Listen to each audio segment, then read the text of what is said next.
Lur, piye kabare? PPKM wis mari lur. Mimin mung iso ndonga suasana mulai kondusif terus corona ojo nambah maneh ya. Kali ini sesuai requestan kalian, Mimin akan mengulas alur film Donghua lagi. Stellar Transformation bercerita mengenai seorang anak yang diasingkan ke sebuah gunung oleh orang tuanya sendiri karena dianggap tidak bisa menguasai energi kultivasi atau tenaga dalam dan tidak ahli dalam seni ilmu bela diri. Ya wes, daripada lama-lama langsung saja kita tonton alur cerita dari Stellar Transformation. Check it out, check it bro.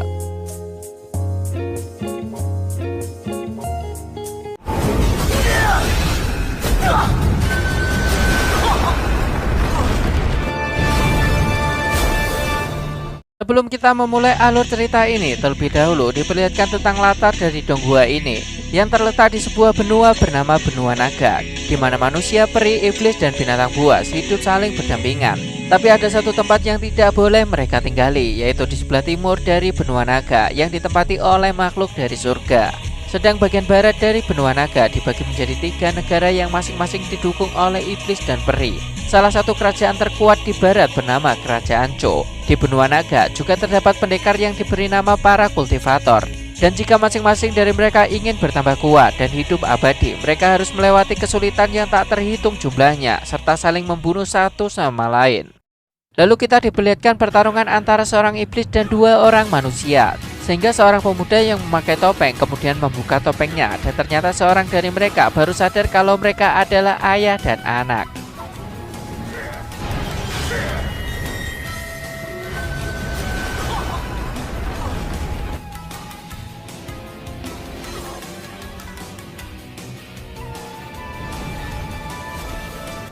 Lalu diperlihatkan sebuah kerajaan di mana seorang anak bernama Xiaoyu sedang menanam pohon ditemani oleh ayahnya yang bernama Xiaodong. Terlihat kalau sang ayah sangat menyayangi anaknya. Setelah itu, datanglah para tetua yang tampilannya sangat misterius. Mereka berkata kalau 3 aula sedang dalam masa kultivasi secara alami dan tak ada satupun dari miliaran orang yang bisa menahannya. Lalu diperlihatkan juga kalau sekarang Xiaoyu dan ayahnya sedang ada di tempat tetua Feng yang berada di sebuah danau berkabut. Xiaodong di situ meminta tolong kepada tetua Feng, namun tetua Feng tak bisa menolong Xiaodong karena yang ia hadapi adalah sebuah kehendak langit dan tetua Feng tak bisa berbuat apa-apa.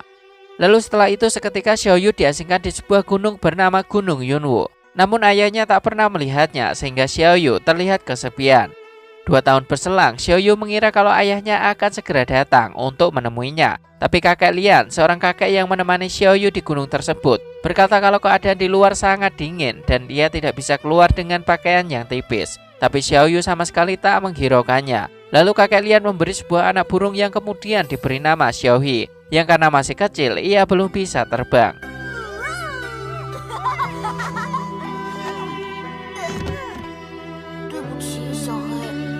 Xiaoyu kemudian berpamitan dengan kakek Lian sambil membawa Xiaohi. Tapi ternyata kemanapun Xiaoyu pergi, ia selalu diikuti oleh para pengawal yang selalu mengikutinya dan memastikan Xiaoyu dalam keadaan baik-baik saja. Xiaoyu kemudian bercerita pada Xiaohi bahwa ia memiliki 2 orang kakak yang selalu membulinya. Dan seketika ia teringat dengan ayahnya yang sudah 2 tahun tak pernah menjenguknya. Sampai ia bermimpi kalau ayahnya hanya peduli pada kedua kakaknya saja dan melupakan dia sendiri di Gunung Yunwu. Kakek Lian yang kemudian menemui Xiaoyu dan berkata jika sekarang mungkin ayahnya sedang repot sehingga tak bisa menemuinya.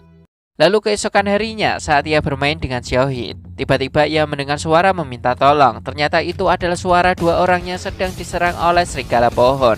Xiaoyu bermaksud menyelamatkan mereka. Namun di situ dengan sigap pengawal dari Xiaoyu menghalau serigala tersebut hingga akhirnya mereka berhasil selamat.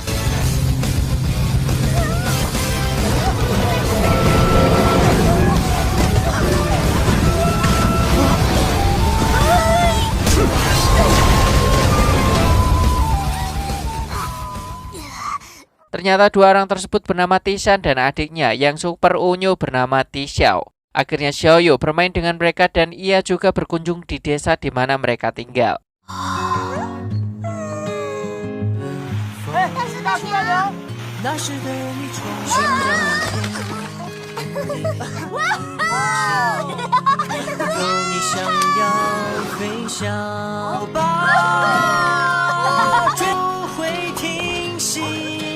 Di tengah permainan, ia tertidur dan ia juga teringat kalau ia juga punya 2 saudara. Lalu tiba-tiba ada seekor singa yang menghampiri mereka, sehingga Tisan kaget dan merasa sangat ketakutan. Tapi Xiaoyu dengan santai mengatakan kalau orang tersebut adalah seorang pengawal di keluarganya. Ternyata pengawal tersebut mengatakan kalau dua kakaknya sekarang sudah ada di rumah untuk menemui Xiaoyu. Kemudian ia menemui dua kakaknya serta melepas rindu dengan kedua saudaranya. Bahkan ia bermain air sehingga kakaknya menggunakan pengendalian air dan menghempaskan Xiaoyu.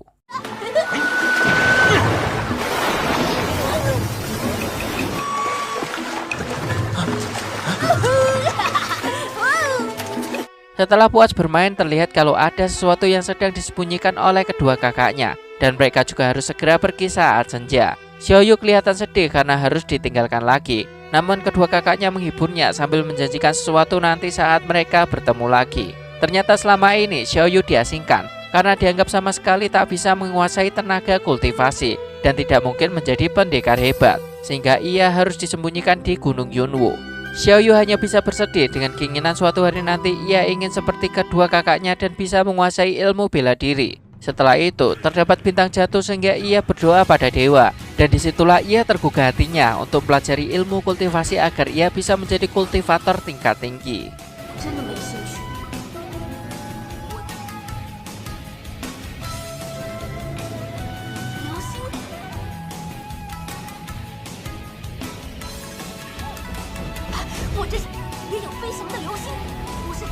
Lalu kemudian ia meminta kakek Lian untuk mengajarinya ilmu bela diri sekarang juga. Kemudian kakek Lian menjelaskan kalau ada tingkatan untuk pengguna kultifikasi, Hontian, Xiantian, dan Sangtian, di mana masing-masing dari kekuatan itu berjarak seperti bumi dan langit. Di mana untuk menjadi Hotian, ia harus melewati latihan keras dan kesulitan yang tiada terhitung. Barulah ia bisa menjadi pengguna kultivasi tingkat Hotian. Lalu kakek Lian juga menyinggung soal tingkatan misterius yaitu Tian Daozilan. Jadi ternyata ada satu tingkatan yang lebih tinggi dari tiga tingkatan yang sudah kita sebutkan di awal tadi, yaitu Tian Daozilan. Kakek Lian berkata kalau tingkatan ini bukanlah suatu tingkatan yang bisa dijelaskan, namun hanya bisa ditentukan oleh garis keturunan. Dan salah satu orang yang sampai ke tingkat itu adalah ketua Feng. Kakek Lian kemudian menulis surat pada Xiaodong bahwa Xiaoyu ingin menjadi seorang kultivator. Xiaodong pun kemudian berinisiatif untuk mengirimkan semua perkamen yang berguna untuk pelatihan Xiaoyu.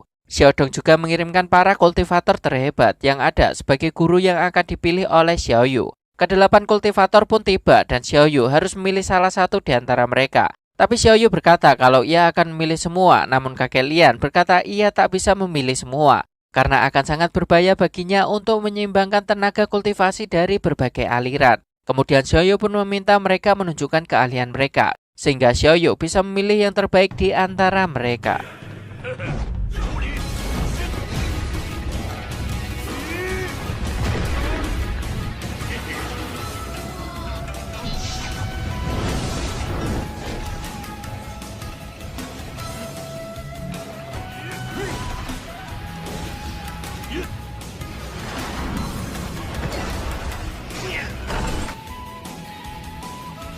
Kemudian saatnya memilih, dan Xiaoyu pun memilih Jenderal Zhao sebagai gurunya. Namun di sisi lain, ia sangat takut kalau guru Zhao tak menyukainya. Lalu kakek Lian datang dan memberikan perkamen yang membantunya dalam menguasai ilmu kultivasi secara mandiri. Dan ketika ia mencoba tenaga kultivasi, ia terus saja gagal.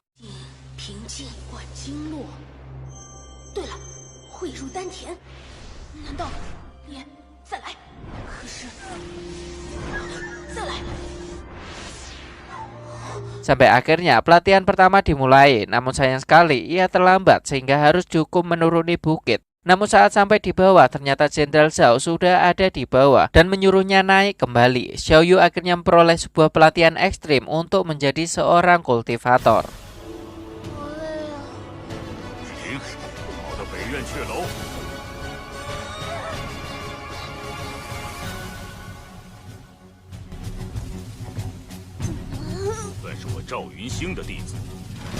Xiaoyu sangat kelelahan karena latihan ekstrimnya sehingga ia tertidur dan manggil-manggil nama ayahnya. Dan keesokan harinya ia harus berlatih kembali dengan lari di hutan, menaiki bukit, serta harus berenang di danau. Bahkan saat musim dingin ia harus tetap berlatih.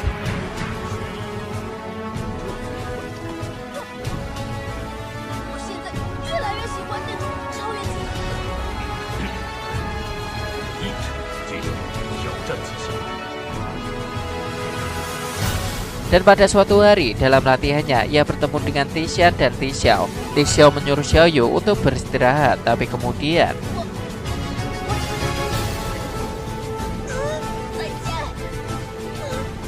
Xiaoyu yang sedang berlatih kemudian menemui serigala pohon dan bermaksud untuk mengajaknya duel. Tapi sekarang bahkan Xiaoyu belum mampu mengalahkan serigala pohon tersebut sehingga ia menjadi terdesak.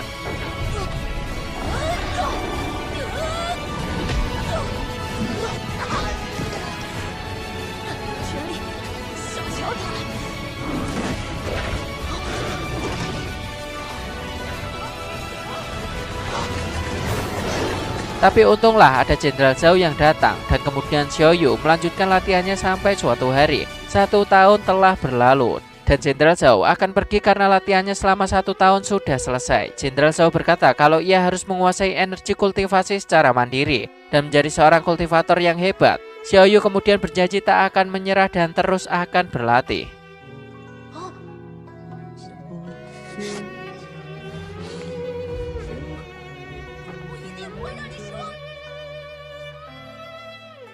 Kemudian diperlihatkan Jenderal Zhao yang menemui Xiandong. Ia bercerita mengenai kemajuan Xianyu selama latihan di mana Xiaoyu sekarang sudah memiliki ketahanan fisik yang bagus. Tapi untuk menjadi kultivator yang paling sulit adalah untuk maju ke tingkat selanjutnya. Di mana untuk orang yang tak memiliki tenaga kultivasi seperti Xiaoyu, paling cepat ia bisa menguasai tenaga kultivasi adalah sekitar 30 tahun. Xiaodong yang mendengarnya merasa sangat berterima kasih pada Jenderal Zhao karena sudah mau melatih putranya. Tapi Jenderal Zhao percaya kalau Xiaoyu akan menjadi seorang kultivator walaupun dengan keterbatasan yang ada padanya. Kembali ke Gunung Yunwu, Xiaoyu terus dan terus berlatih secara mandiri sampai ia kelelahan dan tak tahan dengan latihan tersebut.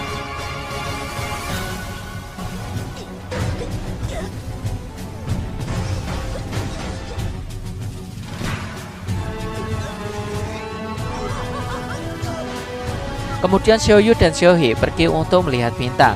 Kemudian ia mempelajari sebuah perkamen di mana ia mencoba tenaga kultivasi sekali lagi. Ia hampir bisa menggunakan energi kultivasi, namun ia kembali gagal. Tapi ternyata latihannya selama beberapa tahun ini tidaklah sia-sia. Ia merasakan bisa menggunakan sedikit energi kultivasi sehingga ia harus melatihnya dengan tekun.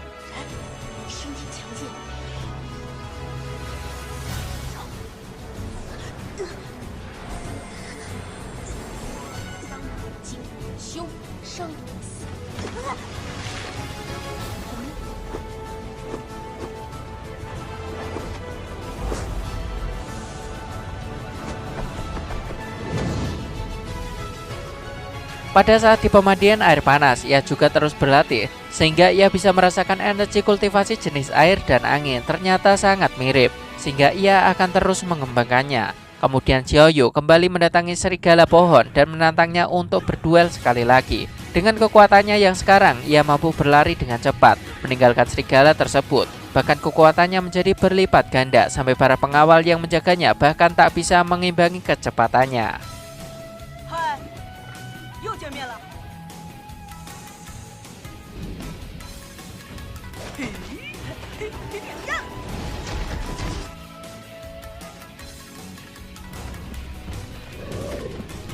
级别的对手，看来已经够了。他也进步不少啊，刚才一直隐藏着身法吧？喂，你不会就……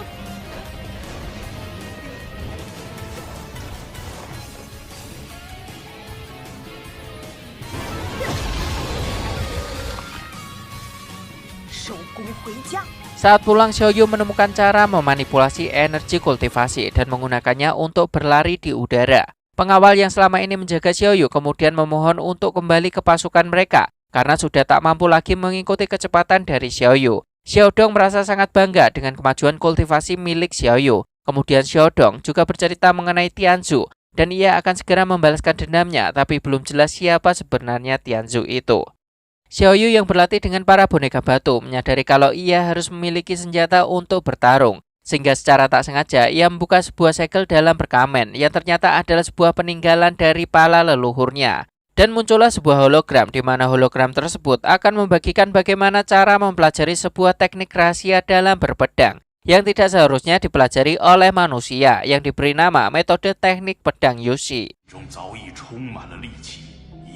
不是人，算了算了，还是别听了。出剑则要让人根本反应不过，至简至强，一剑，道是剑锋，一剑。Xiaoyu kemudian mempraktekkan metode pedang Yushi pada pertarungannya. Namun sayang sekali, ia juga harus menemukan senjata yang kuat dan sepadan dengan teknik tersebut. Kemudian Xiaoyu pun memutuskan untuk pulang ke kerajaannya dan meminta sebuah pusaka yang akan menjadi senjatanya. Xiaoyu sangat gelisah karena ia sudah tidak pulang selama 5 tahun. Tapi kemudian, ia melihat hujan meteor yang kemudian membuatnya semakin bersemangat dalam berlatih.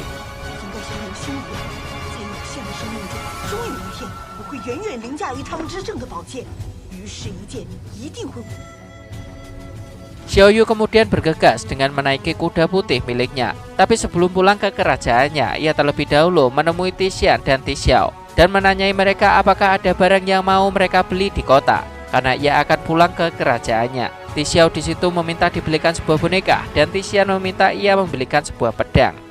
Xiaoyu akhirnya sampai ke kerajaannya dan ia disambut oleh seorang tetua di kerajaan tersebut. Xiaoyu menanyakan kabar ayahnya, lalu tetua tersebut berkata kalau sekarang sedang terjadi darurat militer dan ayahnya sedang pergi ke kota Tiafeng. Lalu tetua tersebut bicara kalau ia bisa menulis surat untuk ayahnya. Tapi kemudian Xiaoyu minta diantarkan ke gudang pusaka kerajaan di mana ia ingin mengambil salah satu pusaka di sana. Kemudian ia memilih sebuah pedang pendek dengan sisik ikan sebagai coreknya. Lalu Xiaoyu juga tak lupa meminta titipan dari Tixian dan Tixiao, yakni sebuah pedang dan sebuah boneka. Tetua sempat salah paham dengan pangeran yang meminta boneka. Lalu juga diperlihatkan di desa, ternyata ada bandit yang sedang mengincar desa tersebut sebagai target selanjutnya. Wes, Lur, gimana Lur ceritanya? Seru nggak? Kalau menurut Mimin, Donghua ini sudah memiliki tampilan yang sangat keren dan alur cerita yang bagus. Jadi bagi kalian yang suka dengan alur cerita Donghua Stellar Transformation, kalian bisa bantu support channel ini dengan cara like, subscribe, dan komen di video ini. Agar apa? Ya, agar channel ini semakin berkembang. Suun ya Lur.